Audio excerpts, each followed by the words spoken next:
ഇപ്പോൾ പരിശുദ്ധാത്മാവ് എന്താ നമ്മൾ പറയണത്? ഞാൻ നിനക്ക് മുമ്പേ എൻ്റെ ദൂതനെ അയക്കുമെന്ന് പറഞ്ഞാൽ എൻ്റെ അർത്ഥം എന്താണ്? നമ്മൾ മുമ്പോട്ടേ പോകത്തുള്ളൂ, പുറകോട്ട് പോകത്തില്ല. എന്താ കാര്യം? നമ്മൾ മുമ്പോട്ടേ പോകാവൂ, പുറകോട്ട് പോകരുത് എന്ന് പറയുന്നതിന് പകരം ദൈവം പറഞ്ഞ എന്താണ്? ഞാൻ നിനക്ക് മുമ്പേ എൻ്റെ ദൂതനെ അയക്കും എന്ന് പറഞ്ഞേ. ഞാൻ നിനക്ക് മുമ്പേ എൻ്റെ ദൂതനെ അയക്കും. അപ്പോൾ നമ്മൾ മുമ്പോട്ടേ പോകത്തുള്ളൂ, പുറകോട്ട് പോകത്തില്ല. നമ്മൾ മുമ്പോട്ടേ പോകാവൂ എന്ന് പറയാൻ വേണ്ടിയാണ് കർത്താവിൻ്റെ വചനം പറയണത്, ഞാൻ നിനക്ക് മുമ്പേ എൻ്റെ ദൂതനെ അയക്കും. കൈയടിച്ച് സ്തുതിക്കട്ടെ. ഹല്ലേലൂയ, ഹല്ലേലൂയ, മഹത്വം, മഹത്വം, ആരാധന, ആരാധന. ഹല്ലേലൂയ, ഹല്ലേലൂയ, ഹല്ലേലൂയ, ഹല്ലേലൂയ. കൃപയാലെ കൃപയാലെ അനുദിനവും കൃപയാലെ കൃപയാലെ കൃപയാലെ അനുദിനവും കൃപയാലെ അനുദിനവും. Praise the Lord. അപ്പോൾ ഈ അന്ധനായ അപ്പനും മകനും ജീവിതത്തിൻ്റെ വെല്ലുവിളി അഭിമുഖീകരിച്ചുകൊണ്ട് മുന്നോട്ട് പോകണം. കണ്ടില്ലേ? ഉടമ്പടിയിൽ അമ്മയുടെ കൈ പിടിച്ചുകൊണ്ട് മുമ്പോട്ട് പോവുകയാണ്. അവൻ പ്ലസ് 1 പാസ്സായി, കമ്പ്യൂട്ടർ എഞ്ചിനീയറിങ്. അതുപോലെ തന്നെ അവൻ +2 പാസ്സായി. അപ്പോൾ അവൻ്റെ അടുത്ത പ്രശ്നം അവന് ബിടെക്കിന് പോകണം. അതായത് അടുത്ത പരിപാടി. മുമ്പോട്ട് തന്നെ പോവുകയാണ് അവരെ. അപ്പോൾ എങ്ങനെയാണ് ഈ അന്ധന്മാർ രണ്ടുപേരും കൂടി അപ്പനും മകനും കൈ പിടിച്ച് മാതാവിൻ്റെ കൈയും പിടിച്ച് മുമ്പോട്ട് പോകണത്? മനോഹരമായൊരു സാക്ഷ്യമാണ്. ഞാൻ തന്നെ പറഞ്ഞത് എന്തൊരു വെല്ലുവിളിയാണ്. മനുഷ്യന് നമ്മൾ അന്ധന്മാരാണെങ്കിൽ നമ്മൾ പ്രാർത്ഥിക്കണത് ഈ ബിടെക്കിന് വേണ്ടിയല്ല പ്രാർത്ഥിക്കണം. ആദ്യം കണ്ണ് തുറന്നു പറഞ്ഞാലേ പ്രാർത്ഥിക്കത്തുള്ളൂ, അല്ല ഒന്ന് ചിന്തിച്ച് നോക്കിയേ. നമ്മൾ അന്ധന്മാരാണെങ്കിൽ നമ്മൾ ബിടെക്കിന് വേണ്ടിയാണ് പ്രാർത്ഥിക്കുന്നത്, അല്ല കണ്ണ് തുറന്നു തരാൻ ആദ്യം പ്രാർത്ഥിക്കത്തുള്ളൂ. അപ്പോൾ അതിലേക്ക് ചേർന്ന് നിൽക്കുകയാണ്. പക്ഷേ ബിടെക്കിന് ചെല്ലുമ്പോൾ അവിടെ പ്രശ്നം ഉണ്ടാവും. ബിടെക്കിനെ വരുമ്പോൾ അവർ പറയും അഡ്മിഷൻ ഇല്ല എന്ന് പറയും. എന്താ കാര്യം വെച്ച് കഴിഞ്ഞാൽ സാങ്കേതിക വിദ്യാഭ്യാസമാണ്. സാങ്കേതിക വിദ്യാഭ്യാസത്തിന് 40% വൈകല്യമേ പാടുള്ളൂ. ഇതിപ്പോൾ 100% വൈകല്യമാണ്. 40% വൈകല്യമേ ഉണ്ടെങ്കിൽ സാങ്കേതിക വിദ്യാഭ്യാസം കൊടുക്കാമെന്നാണ് ഗവൺമെൻറ് നിയമം. അപ്പം അതുകൊണ്ട് ഇത് 100% വൈകല്യമായതുകൊണ്ട് ബിടെക്കിന് സ്ക്രീൻ പോലും കാണാൻ പറ്റാത്ത ആൾക്കാർക്ക് അഡ്മിഷൻ കിട്ടത്തില്ലെന്ന് പറയും. പക്ഷേ ഈ അപ്പനും മകനും അതിന് വേറൊരു മാർഗം കണ്ടുപിടിക്കും.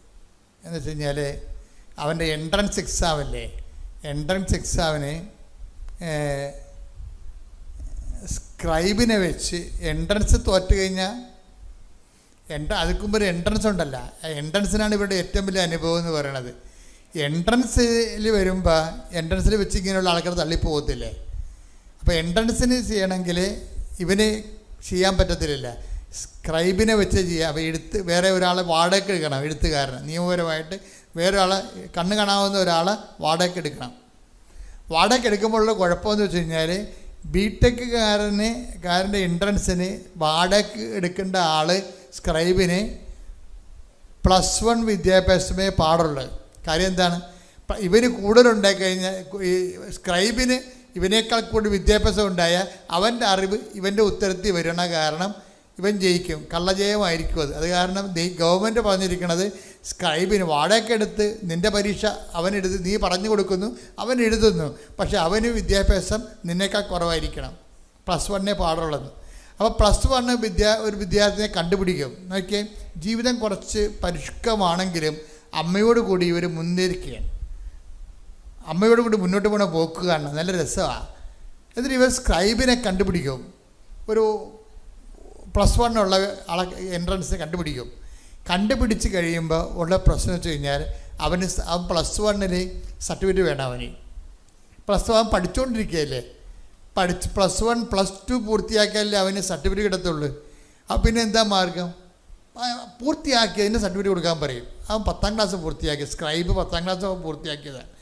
അപ്പോൾ 10ാം ക്ലാസ് വേറെ സ്കൂളിലാണ് പൂർത്തിയാക്കിയിരിക്കുന്നത്. അവിടെ ചെന്ന് പറയും, സാറേ സ്ക്രൈബിന് വേണ്ടിയാണ് ഇവൻ 10ാം ക്ലാസ് ഇവിടെ പഠിച്ചതാണെന്ന് സർട്ടിഫിക്കറ്റ് തരണമെന്ന് പറയും. അപ്പോൾ ഹെഡ് മാസ്റ്റർ പറയും, ഇവൻ ഇപ്പം പഠിക്കുന്ന സ്കൂളിൽ നിന്ന് മേടിക്കുക, ഇവിടെ പണ്ട് പഠിച്ചതാണ്, അതിൻ്റെ സർട്ടിഫിക്കറ്റ് ഇപ്പം തരാൻ പറ്റത്തില്ലെന്ന് പറയും. എന്തെല്ലാം എന്നൊക്കെ ഈ രണ്ടുപേരും അന്ധന്മാരാണ്. അന്ധന്മാർ അതിനേക്കാൾ വലിയ അന്ധന്മാരാണ് ഇവരെ ആക്രമിക്കാൻ പറ്റുന്നത്. എന്ത് കഷ്ടമാണ് ദിവസത്തിൽ അവർ ആ ജീവിതം. നമ്മളല്ലേ ഉടമ്പടിക്ക് ഞാൻ നിനക്ക് മുമ്പേ എൻ്റെ ദൂതിനെ അയക്കുമെന്ന് പറഞ്ഞു കഴിഞ്ഞാൽ അതിൻ്റെ അർത്ഥം എന്താണ്? മുന്നോട്ട് തന്നെ പോവുക, പുറകോട്ടടിക്കരുതെന്ന് അർത്ഥം. അപ്പനും മകനും മുന്നോട്ട് തന്നെ പോവുകയാണ്. മുന്നോട്ട് പറഞ്ഞു കഴിഞ്ഞാൽ ഇവരെ സ്ക്രൈബിനെ കിട്ടത്തില്ല എന്ന് പറഞ്ഞുകൊണ്ട് ഇനി എന്ത് ചെയ്യുമെന്ന് പറഞ്ഞുകൊണ്ട് ഈ അപ്പനും മകനും സ്കൂൾ ഓഫീസിൻ്റെ വാതിക്കെ നിൽക്കുകയാണ്. എന്നുവെച്ചാൽ പെട്ടെന്ന് ഈ അപ്പന് തോന്നി ഉടമ്പടി കാശുരം എടുത്ത് വിശ്വപ്രമാണം ചെയ്യാൻ തോന്നി. അപ്പോൾ ഇവരെ പുറത്താക്കി അവർ കൊടുക്കത്തില്ലെന്നും പറഞ്ഞ്. എന്നിട്ട് ഇവർ സ്കൂളിൻ്റെ വരാന്ത് എന്നുകൊണ്ട് അപ്പൻ ഉടനെ ഈ അന്ധനായ അപ്പൻ ആ ഉടമ്പടി കാശുരം എടുത്തിട്ട് തിരുമ്മി വിശ്വാസപ്രമാണം ചെല്ലും. വിശ്വാസപ്രമാണം ചൊല്ലിക്കൊണ്ട് ഇങ്ങനെ കണ്ണുടച്ച് വിശ്വാസപ്രമാണം ചെല്ലുമ്പോൾ പറയണേ, എനിക്ക് ഗ്ലൂക്കോമ വന്നാണ് എൻ്റെ 100% കണ്ണ് പോയത്. അത് ഭയങ്കര സാക്ഷ്യമാണത്. എനിക്ക് ഗ്ലൂക്കോമ വന്നാൽ 100% കണ്ണ് പോയത്. അപ്പോൾ അത് കരയാൻ പറ്റത്തില്ല, ഈ കണ്ണീരില്ല. പക്ഷേ ഞാൻ ഈ വിശ്വാസപ്രമാണം തിരുമ്മിയപ്പോൾ എൻ്റെ കണ്ണിൽ നിന്ന് കണ്ണുനീര് വന്ന്. കാര്യം എനിക്ക് അത്രയും വേദന ഉണ്ടായിരുന്നെന്ന്. ഞാനിങ്ങനെ കണ്ണീരിട്ട് നിൽക്കുന്ന സമയത്ത് പെട്ടെന്ന് ഒരു പാദസ്വരം പോലെ ഒരു സ്വരം കേട്ട്, പിന്നെ മുല്ലപ്പൂവിൻ്റെ ഒരു മണം എന്നെ കടന്നുപോയെന്ന്.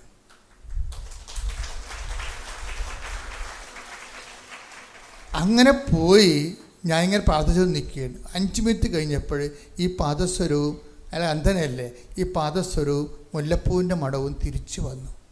എന്നിട്ട് എനിക്കൊരു പേപ്പർ നീട്ടിയിട്ട് പറഞ്ഞു, നിങ്ങളുടെ മകന് അഡ്മിഷനായിട്ടുണ്ട്, സ്ക്രൈബിന് അനുവദിച്ചിട്ടുണ്ട്. അത് അമ്മ ഒരാളെ ചാർജ് ചെയ്തിട്ട് ആ ചേച്ചി ഓഫീസിൽ പോയി പ്രിൻസിപ്പളിനോട് സംസാരിച്ച്, പ്രിൻസിപ്പളെ ഇപ്പം ഇത് കൊടുക്കുന്നതുകൊണ്ട് സ്കൂളിന് എന്താ നഷ്ടമെന്ന് ചോദിച്ചു. ഇവർക്ക് വേണ്ടി വാദിക്കാൻ ആളെ വെച്ചമ്മ, ഇത് കൊടുക്കുന്നതുകൊണ്ട് നമ്മുടെ സ്കൂളിന് എന്താ നഷ്ടം? അവനിത് പരീക്ഷ 2 അന്ധനായ വിദ്യാർത്ഥിക്ക് പരീക്ഷ എഴുതാനല്ലേ, അത് കൊടുക്കുന്നുണ്ട് നമ്മുടെ സ്കൂളിന് വല്ല നഷ്ടം ഉണ്ടാകുന്നത്. അത് ഇവർ ശാസിച്ച് ചോദിച്ചതോടുകൂടി ഉടനെ പ്രിൻസിപ്പൾ ഒപ്പിട്ട് കൊടുക്കും. തിരിച്ച് ഇവർ തന്നെ കൊണ്ടുവന്ന് ഇവർക്ക് കൊടുക്കും. അതായത് പിന്നെ ഇത് മുന്നോട്ട് പോവുകയാണ്. എൻ്റെ വിഷയം എന്ന് പറയുന്നത്, ഇവർ പോകുന്ന സഞ്ചാരങ്ങളിൽ പ്രസൻസ്, അമ്മ ഒരു ചേച്ചിയാണ് വന്നത്, പക്ഷേ അത് അമ്മയാണെന്ന് അറിയിക്കാൻ വേണ്ടിയാണ് ഈ സുഗന്ധം വരണത്. പ്രസൻസ്, ഞാൻ പറഞ്ഞില്ലേ, പ്രസൻസ് എപ്പോഴും ഭയങ്കര സീരിയസ് ആണ്. നമ്മൾ സീരിയസ് ആണെങ്കിൽ ദൈവം 3 ഇരട്ടി സീരിയസ് ആയിരിക്കും. ഞാൻ അതാണ് പഠിച്ചത് ഉടമ്പടിയിൽ നിന്ന്. നമ്മൾ സീരിയസ് ആണെങ്കിൽ ദൈവം 3 ഇരട്ടി സീരിയസ് ആയിരിക്കും. ദൈവം ആഗ്രഹിക്കണം എന്താണെന്നറിയാമോ? നമ്മളൊന്ന് സീരിയസ് ആകാൻ വേണ്ടിയാണ്, ആത്മാർത്ഥമാകാൻ വേണ്ടി. ദൈവത്തിന് നമ്മളെ അനുഗ്രഹിക്കണമെന്നുണ്ട്, പക്ഷെ അനുഗ്രഹിക്കാൻ പറ്റിയ ആത്മാർത്ഥത നമ്മുടെ കയ്യിലില്ല. അതാണ് ഒരു പ്രശ്നം. അത് നിങ്ങളൊന്ന് ചിന്തിക്കണേ. കാര്യം ഈ മനുഷ്യനോട് അലക്സസും ചോദിച്ചു, ഈ കണ്ണും വെച്ചുകൊണ്ട് എന്ത് പ്രേക്ഷിത പ്രവർത്തനമാണ് ചെയ്യണമെന്ന് ചോദിച്ചു. അപ്പോൾ അയാൾ പറഞ്ഞു, ഞാൻ 10 കെട്ട് പത്രം ഒരാളെയും വിളിച്ചുകൊണ്ട് പോയി കൊടുത്തെന്ന്. മനസ്സിലായോ? അന്ധനായ മനുഷ്യനെ ഈ കണ്ണും വെച്ചുകൊണ്ട് എന്ത് പ്രേക്ഷിത പ്രവർത്തനം ചെയ്തതെന്ന് പറഞ്ഞപ്പോൾ അയാൾ തിരിച്ചു കൊടുത്ത ഉത്തരം എന്താ അറിയാമോ? ഞാൻ 10 കെട്ട് പത്രം പലപ്പോഴായിട്ട് കണ്ണ് കാണാവുന്ന ഒരാളുടെ കൈ പിടിച്ചുകൊണ്ട് പോയിട്ട് ഓരോ ആൾക്കാർക്കും ഈ അന്ധൻ ഈ പത്രം കൊടുത്തുകൊണ്ടിരിക്കുകയാണ്. അപ്പം കണ്ണ് കാണാവുന്ന ആൾക്കാരുടെ പത്രം വീട്ടിൽ ഇരിക്കുകയാണ്. അതാണ് പ്രശ്നം. ഇതാണ് നിങ്ങൾ ഇരന്ന് പണി മേടിക്കണമെന്ന് പറയണത്. ദൈവത്തിൻ്റെ മുമ്പിൽ നിങ്ങൾ എലികളാണ് ശരിക്കും. ഇവിടെ സിംഹങ്ങൾ വേറെ ഉണ്ട്. സിംഹങ്ങൾ നിൽക്കുകയാണ്. അന്ധനായ മനുഷ്യൻ 10 കെട്ട് പത്രം മറ്റുള്ളവരുടെ സഹായം പിടിച്ച് അവൻ്റെ കൈക്ക് പിടിച്ചുകൊണ്ട് പോയി ഓട്ടോറിക്ഷയിലും ചന്തയിലും കൊണ്ടുനടന്ന് കൊടുക്കുകയാണ്. ആത്മാർത്ഥത എന്ന് പറയും. നമ്മളൊരു ആത്മാർത്ഥത കാണിച്ചാൽ ദൈവം 3 ഇരട്ടി ആത്മാർത്ഥത കാണിക്കും. അപ്പം ദൈവം കൊതിക്കുന്നുണ്ട്. എന്താണ്? നിങ്ങളെ കുറ്റപ്പെടുത്താനല്ല, നിങ്ങളും ആത്മാർത്ഥതയോട് ദൈവവുമായിട്ട് ജീവിക്കാൻ. ശ്രുതിക്കട്ടെ, ഹല്ലേലൂയ.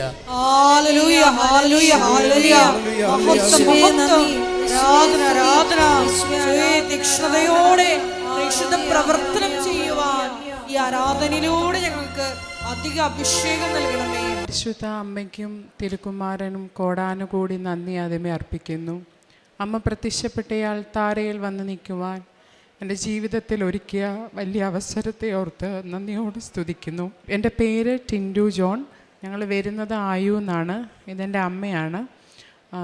ഞാൻ 2023 ന്യൂസിലൻഡിലേക്ക് പോയത്. ഹയർ സ്റ്റഡീസിന് വേണ്ടിയിട്ടാണ് പോയത്. അതിനു മുമ്പ് ഞാൻ നാട്ടിൽ ടീച്ചറായിട്ട് ജോലി ചെയ്തുകൊണ്ടിരിക്കുകയായിരുന്നു 3.5 വർഷം. ഹയർ സ്റ്റഡീസിന് ഞാൻ ന്യൂസിലൻഡിലേക്ക് പോകുമ്പോൾ എൻ്റെ മനസ്സിലുണ്ടായിരുന്ന ഏറ്റവും വലിയ ലക്ഷ്യമായിരുന്നു അവിടുത്തെ ഒരു ടീച്ചറായിട്ട് ജോലി ചെയ്യണമെന്നുള്ളത്. അങ്ങനെ ഞാൻ അവിടെ ചെന്നു. എൻ്റെ ഹയർ സ്റ്റഡീസ് നടക്കുന്ന സമയത്താണ് അറിയുന്നത് നമ്മുടെ കരിക്കുലവും ന്യൂസിലൻഡിലെ കരിക്കുലവും തമ്മിൽ മാച്ച് ആവുന്നില്ല, അല്ല റിക്വയർമെൻറ്റ്സ് ഒന്നും കംപ്ലീറ്റ് ആവുന്നില്ല.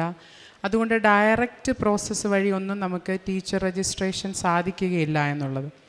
ആ സമയങ്ങളിലൊക്കെ മാനസികമായിട്ട് ഭയങ്കര സ്ട്രെസ്സായിരുന്നു. ആ സമയത്താണ് ഞാൻ പാർട്ട് ടൈമായിട്ട് ജോലി ചെയ്തിരുന്നിടത്ത് ഒരു ചേച്ചി എനിക്ക് കൃപാസനം മാതാവിൻ്റെ കാശിരൂപം എൻ്റെ കയ്യിലേക്ക് തരുന്നത്. അന്നു മുതൽ ഇന്ന് ഈ നിമിഷം വരെ എൻ്റെ ജീവിതത്തിൽ തന്നിട്ടുള്ള എല്ലാ അനുഗ്രഹങ്ങൾക്കും ഞാൻ അമ്മ മാതാവിന് നന്ദി പറയുന്നു. എൻ്റെ എല്ലാ കാര്യങ്ങൾക്കും അമ്മ മാതാവിൻ്റെ മധ്യസ്ഥതയിൽ ഞാൻ അഭയം പ്രാപിച്ചപ്പോഴൊക്കെ അതെനിക്ക് സാധിച്ചു തന്നിട്ടുണ്ട്. ജൂൺ 2025 ഞാൻ ന്യൂസിലൻഡിൽ വെച്ചിട്ടാണ് ഓൺലൈനായിട്ട് ഉടമ്പടി എടുക്കുന്നത്. എൻ്റെ ആദ്യത്തെ നിയോഗമായിരുന്നു എനിക്ക് ന്യൂസിലൻഡിലെ ടീച്ചർ രജിസ്ട്രേഷൻ എന്നുള്ളത്. രജിസ്ട്രേഷൻ കിട്ടണമെങ്കിൽ പിന്നെയും നമ്മൾ ഇവിടുന്ന് പോകുന്നതിന് ശേഷവും പിന്നെ നമ്മുടെ ലാംഗ്വേജ് റിക്വയർമെൻറ്റ്സ് ഒക്കെ പാസ്സാകണമായിരുന്നു. അങ്ങനെ ഞാൻ ലാംഗ്വേജിന് വേണ്ടി പ്രിപ്പയർ ചെയ്തു. അമ്മ മാതാവിൻ്റെ മധ്യസ്ഥതയിൽ ഞാൻ അമ്മ മാതാവിൻ്റെ എനിക്ക് ആ ചേച്ചി തന്ന കാശിരൂപം മുറുകെ പിടിച്ചുകൊണ്ട് ഞാൻ ലാംഗ്വേജിന് എൻ്റെ എക്സാം എഴുതാൻ പോയി. എനിക്ക് എത്ര മാർക്കാണോ വേണ്ടത് അതിൻ്റെ ഒരു മാർക്ക് കൂടെ കൂട്ടിത്തന്ന അമ്മ മാതാവ് എന്നെ ആ ലാംഗ്വേജ് എക്സാം പാസ്സായി. അതിനുശേഷം നമുക്ക് ആർക്കും അറിയില്ലായിരുന്നു എങ്ങനെയാണ് നമ്മൾ ന്യൂസിലൻഡിലെ ടീച്ചിങ് കൗൺസിലിലേക്ക് കൊടുക്കുന്ന ഡോക്യുമെൻറ്റ്സിൻ്റെ ഫോർമാറ്റ് ഒന്നും നമുക്കറിയില്ല. ഞാൻ ഒരുപാട് കാലം ഈ യൂട്യൂബിലൊക്കെ സെർച്ച് ചെയ്തിട്ടുണ്ട് എങ്ങനെ നമുക്ക് ഈ ഓവർസീസ് ടീച്ചേഴ്സിന് എങ്ങനെ രജിസ്ട്രേഷൻ കൊടുക്കാമെന്നുള്ളത്. അങ്ങനെ ഒരിക്കൽ ഞാൻ അച്ഛൻ്റെ ധ്യാനപ്രസംഗം കേട്ടുകൊണ്ടിരിക്കുമ്പോൾ വളരെ പെട്ടെന്ന് ഒരു യൂട്യൂബ് വീഡിയോ എൻ്റെ കയ്യിലേക്ക് വന്നു. എങ്ങനെ അവിടുത്തെ ഒരു ടീച്ചർ തന്നെ ഈ ഓവർസീസ് ടീച്ചേഴ്സിന് വേണ്ടിയിട്ട് എങ്ങനെ ടീച്ചർ രജിസ്ട്രേഷൻ പ്രോസസ്സൊക്കെ നടത്തുന്നു എന്ന് പറഞ്ഞ് അങ്ങനെ ഞാൻ അവരെ കോണ്ടാക്റ്റ് ചെയ്യുന്നു. പിന്നീട് എല്ലാം നടന്നത് വളരെ അത്ഭുതമായിരുന്നു. കാരണം നോർമലി അവിടെ ടീച്ചിങ് കൗൺസിലിങ്ങിൽ നമ്മൾ ഡോക്യുമെൻറ്റ്സ് കൊടുത്തു കഴിഞ്ഞാൽ മിനിമം ഒരു 6 മാസം അല്ലെങ്കിൽ ഒരു 3.5 മാസം എടുക്കും. പക്ഷേ ഞാൻ ആ ഏജൻസി വഴി അവർക്ക് കൊടുക്കുമ്പോൾ അവർക്കും അത്ഭുതമായിരുന്നു. ഒരു ആഴ്ചയും കൊണ്ടാണ് എനിക്ക് എൻ്റെ ടീച്ചർ രജിസ്ട്രേഷൻ കിട്ടിയത്. അമ്മ മാതാവിൻ്റെ സമയച്ചുരുക്കത്തിൻ്റെ മാതാവ് അവിടെ പ്രവർത്തിക്കുകയും ചെയ്തു. അതുപോലെ തന്നെ അത്ഭുതമെന്ന് തോന്നിയത് എൻ്റെ ഡോക്യുമെൻറ്റ്സ് ഞാൻ സബ്മിറ്റ് ചെയ്യുന്ന സമയത്തെല്ലാം ബഹുമാനപ്പെട്ട ജോസഫ് അച്ഛൻ്റെ ഡെയിലി ബ്രെഡിൽ ഡോക്യുമെൻറ്റ്സ് വെച്ച് പ്രാർത്ഥിക്കുമായിരുന്നു. ഞാൻ എൻ്റെ എല്ലാ ഡോക്യുമെൻറ്റ്സും ആ സമയത്ത് അമ്മ മാതാവിൻ്റെ മധ്യസ്ഥതയിൽ വെച്ച് പ്രാർത്ഥിച്ചു. അതിൻ്റെ ഫലമായിട്ട് ആ ഏജൻസി ആ ടീച്ചറിന് വരെ അത്ഭുതമായിരുന്നു. എങ്ങനെ ഒരിക്കലും ന്യൂസിലാൻഡ് ടീച്ചിങ് കൗൺസിൽ ഒരാളുടെ പേപ്പർ റിവ്യൂ ചെയ്താൽ എന്താണേലും ഒരു മാസമെങ്കിലും പിടി. പക്ഷേ ഒരാഴ്ച കൊണ്ട് എൻ്റെ ടീച്ചർ രജിസ്ട്രേഷൻ കംപ്ലീറ്റ് ചെയ്തു. ഞാൻ എൻ്റെ ആദ്യത്തെ നിയോഗമായിരുന്നു അത്. അമ്മ മാതാവ് സമയച്ചുരുക്കത്ത് അതും ഒരു വീക്ക് കൊണ്ടാണ്. ഞാൻ പറയുന്നവർക്കെല്ലാം അത്ഭുതമാണ് ഒരു ടീച്ചിങ് കൗൺസിൽ ഒരു വീക്ക് കൊണ്ട് പാസ്സാകുക എന്നുള്ളത്. അങ്ങനെ എനിക്ക് ടീച്ചർ രജിസ്ട്രേഷൻ കിട്ടി. അമ്മ മാതാവ് എന്നെ അനുഗ്രഹിച്ചു. രണ്ടാമതായിട്ട് പിന്നീട് ഞാൻ ജോലിക്ക് വേണ്ടി ശ്രമിച്ചുകൊണ്ടിരിക്കുകയായിരുന്നു. അതായിരുന്നു എൻ്റെ രണ്ടാമത്തെ നിയോഗം.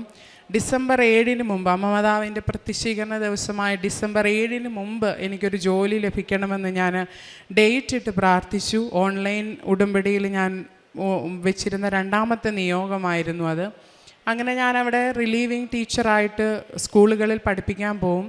അപ്പോഴൊക്കെ എൻ്റെ പോക്കറ്റിൽ അമ്മ മാതാവിൻ്റെ കാശിരൂപമുണ്ടായിരുന്നു. അവിടുത്തെ കുഞ്ഞുങ്ങളെ വളരെ വ്യത്യസ്തമാണ് അവിടുത്തെ ക്ലാസ് റൂംസൊക്കെ. അപ്പോൾ ഇവിടെ മാനേജ് ചെയ്തിട്ട് അവിടുത്തെ കുഞ്ഞുങ്ങളെ മാനേജ് ചെയ്യുക എന്നുള്ളത് ചിലപ്പോൾ ഭയങ്കര ഡിഫിക്കൽട്ടായിട്ടുള്ള നമുക്ക് ഭയങ്കര മാനസികമായിട്ട് ചില സ്ട്രെസ്സ് വരും. പക്ഷേ അപ്പോഴൊക്കെ അമ്മ മാതാവിൻ്റെ കാശിരൂപം എന്നെ ഉണ്ടായതുകൊണ്ട് തന്നെ എനിക്കതെല്ലാം മാനേജ് ചെയ്ത് മുന്നോട്ട് പോകുവാൻ സാധിച്ചു. എനിക്ക് റിലീവിങ് അവേഴ്സ് എല്ലാം കിട്ടി. അങ്ങനെ ഡിസംബർ 7 മുമ്പ് ഒരു ജോലി കിട്ടണം എന്നുള്ള ഒരു നിയോഗം എന്നിലുണ്ടായിരുന്നു.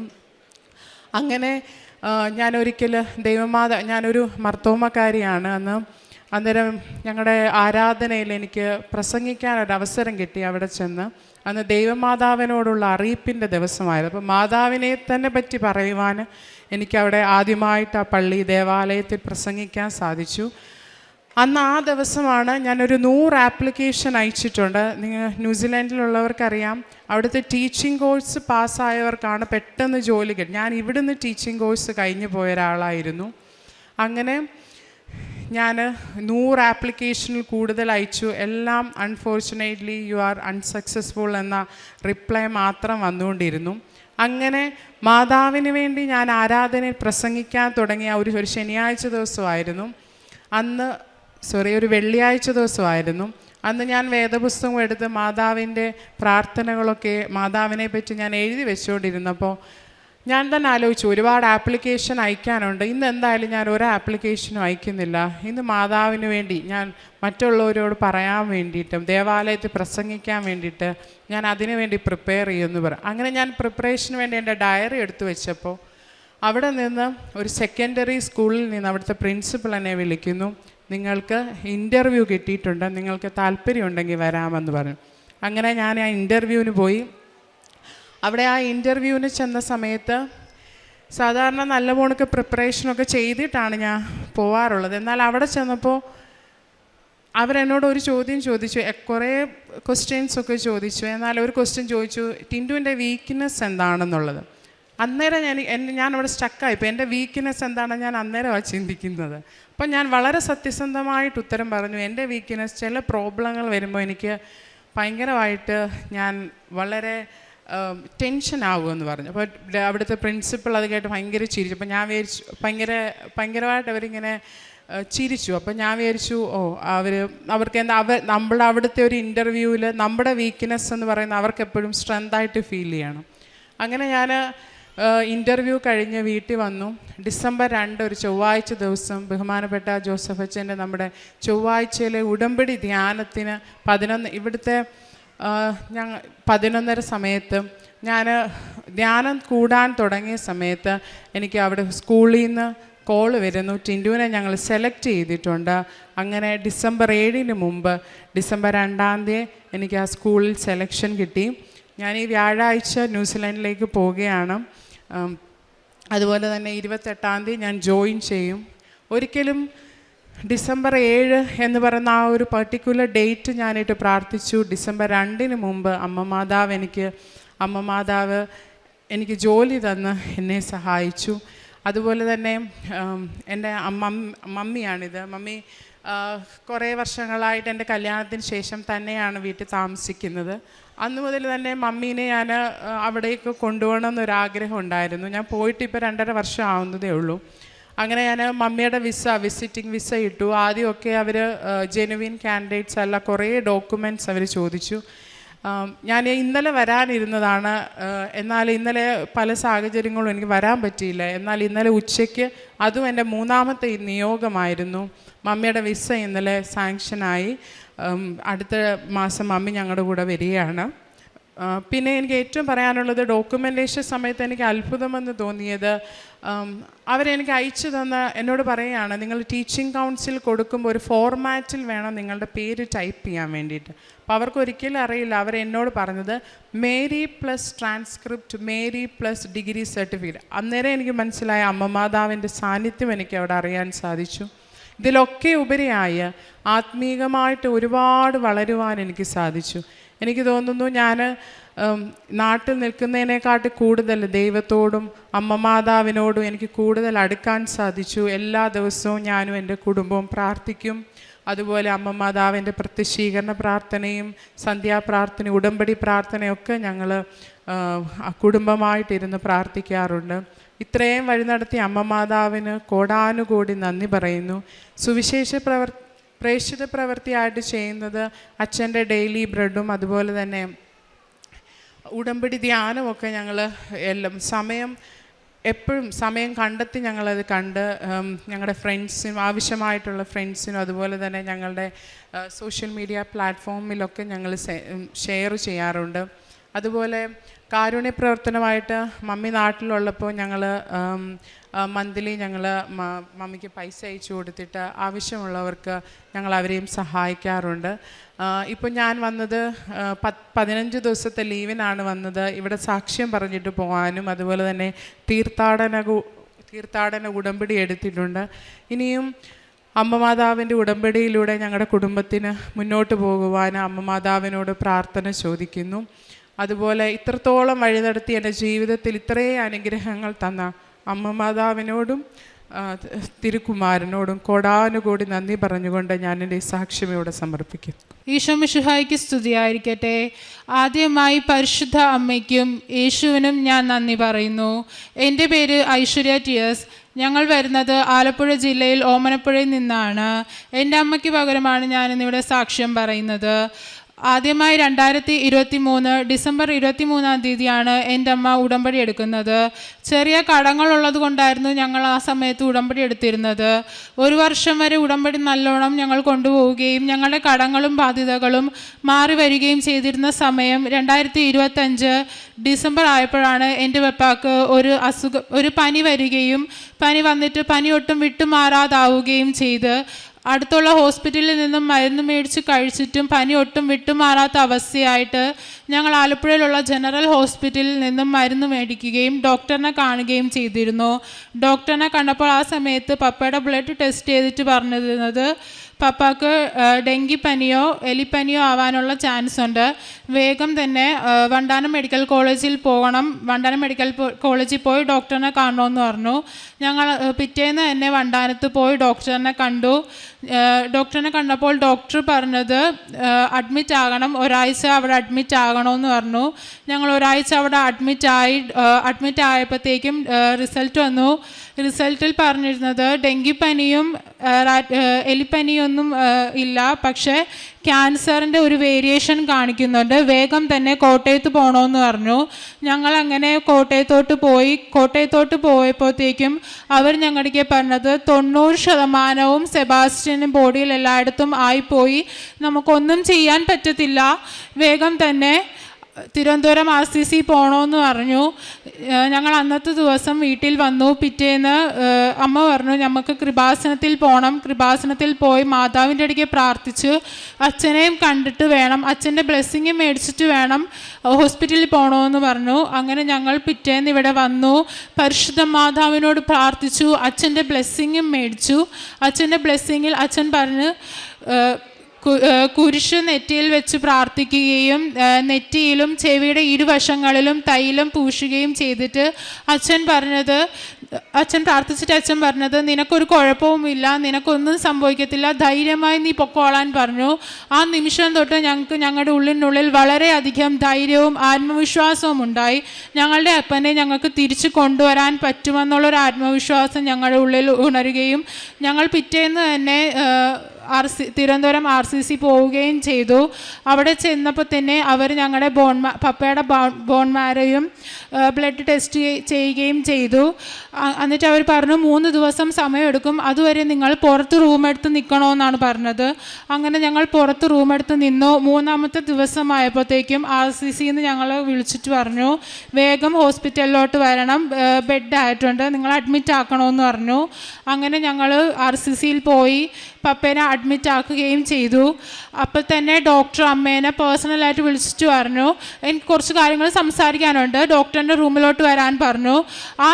അപ്പം തന്നെ എൻ്റെ അമ്മ മാതാവിൻ്റെ അടുക്കെ പറഞ്ഞു എൻ്റെ പരിശുദ്ധ അമ്മ മാതാവേ, ഞാനും എൻ്റെ കുടുംബവും ഉടമ്പടിയിലിരിക്കുന്നവരാണ്, ഞങ്ങളെ ഒരു കുഴപ്പവും കൂടാതെ എൻ്റെ പപ്പായ്ക്ക് ഒരു കുഴപ്പവും കൂടാതെ പഴയ പോലെ തന്നെ ഞങ്ങളുടെ പപ്പേനെ ഞങ്ങൾക്ക് തിരിച്ച് നൽകണമേ, അങ്ങനെ നൽകുവാണെങ്കിൽ ഞങ്ങൾ ഇവിടെ വന്ന് സാക്ഷ്യം പറയാമെന്ന്, കുടുംബമായിട്ട് വന്ന് സാക്ഷ്യം പറയാമെന്ന് മാതാവിൻ്റെ അടുക്കെ നേർന്നിട്ടാണ് എൻ്റെ അമ്മ ഡോക്ടറിനെ കാണാൻ വേണ്ടി റൂമിൽ കയറുന്നത്. ഡോക്ടറിനെ കാണാൻ വേണ്ടിയിട്ട് റൂമിൽ കയറി. ഡോക്ടർ അപ്പം തന്നെ അമ്മയുടെ പറഞ്ഞു കസേരയിൽ ഇരിക്കാൻ പറഞ്ഞു. അപ്പം അമ്മ ആ ഒരു ടെൻഷൻ്റെ പുറത്ത് അമ്മ പറഞ്ഞു ഇല്ല വേണ്ട ഞാൻ നിന്നോളാം എന്ന് പറഞ്ഞു. അങ്ങനെ ഡോക്ടർ അമ്മേനെ നോക്കി ചിരിച്ചിട്ട് അമ്മയുടെ പറഞ്ഞു സെബാസ്റ്റ്യന് 90% ബോഡിയിൽ എവിടെയും ആയി പോയിട്ടില്ല, നമുക്കത് ചികിത്സിച്ച് മാറ്റാവുന്ന കാര്യമേ ഉള്ളൂ. 5 കീമോ ഉണ്ട്, 5 കീമോയും നമുക്ക് എടുക്കണം, ചെറിയൊരു വേരിയേഷൻ മാത്രമേ ബോഡിയിൽ കാണുന്നുള്ളൂ, നമുക്കത് ചികിത്സിച്ചാൽ മാറാവുന്ന കാര്യമുള്ളെന്ന് പറഞ്ഞു.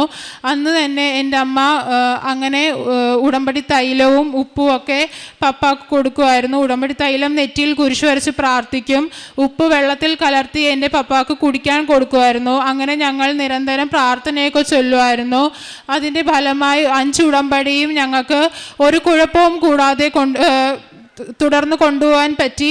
പപ്പേനെ ഞങ്ങൾക്ക് വളരെയധികം സൗഖ്യത്തോടെ തിരിച്ചു നൽകുകയും പൂർണ്ണ ആരോഗ്യവനായി ഞങ്ങൾക്ക് നൽകുകയും ചെയ്തു. പ്രേക്ഷിത പ്രവർത്തനങ്ങൾ എൻ്റെ അമ്മ പത്രം വാങ്ങി ഹോസ്പിറ്റലിലുള്ള എല്ലാവർക്കും കൊടുക്കുകയും RCCയിൽ ഇതുപോലെ അസുഖമായി കിടക്കുന്ന എല്ലാവർക്കും പത്രം വിതരണം ചെയ്യുകയും കൃപാസനത്തിനെ പറ്റിയും കൃപാസനത്തിലെ പരിശുദ്ധ അമ്മയുടെ അത്ഭുതങ്ങളെ പറ്റിയും അവിടെയുള്ള ആൾക്കാർക്ക് പകർന്നു കൊടുക്കുകയും അവിടെയുള്ളവർ ഇവിടെ വന്ന് ഉടമ്പടി എടുക്കുകയും രോഗം സൗഖ്യമായിട്ട് ഇവിടെ വന്ന് സാക്ഷ്യം പറയുകയും ഉണ്ടായി. കാരുണ്യ പ്രവർത്തികൾ പാവപ്പെട്ട ആൾക്കാർക്ക് ഞങ്ങളെ കൊണ്ട് കഴിയുന്ന വിധം ഞങ്ങൾ സഹായങ്ങൾ ചെയ്തിരുന്നു. അവിടെ പാവപ്പെട്ടവരായി കിടക്കുന്ന അസുഖങ്ങളായി കിടക്കുന്നവരെ ഞങ്ങൾ പൈസ കൊടുത്ത് സഹായിക്കുകയും അവരെ ഞങ്ങളെ കൊണ്ട് കഴിയുന്ന വിധം ഞങ്ങൾ സഹായിക്കുകയും ചെയ്തിരുന്നു. പരിശുദ്ധ അമ്മയ്ക്കും ദേവകുമാരനും ഒരുപാട് നന്ദി പറയുന്നു. എൻ്റെ രോഗം എന്നിൽ നിന്ന് മാറ്റി തന്ന എൻ്റെ അമ്മയ്ക്കു എൻ്റെ ഈശോയ്ക്കു 1000 നന്ദി. എൻ്റെ കുടുംബത്തിന് 1000 നന്ദി. ജീവിതകാലം മുഴുവനും ഞാൻ ഇല്ലെന്ന് പോകുന്ന ഭൂമിയിൽ പരിഗണന തിരിച്ചു പോയതാണ് ഞാൻ. എനിക്ക് തിരിച്ചു കിട്ടിയ എൻ്റെ അനുഗ്രഹം എൻ്റെ അമ്മ ഈശോയ്ക്ക് ഞാൻ 1000 നന്ദി എൻ്റെ കുടുംബം സമർപ്പിക്കുന്നു.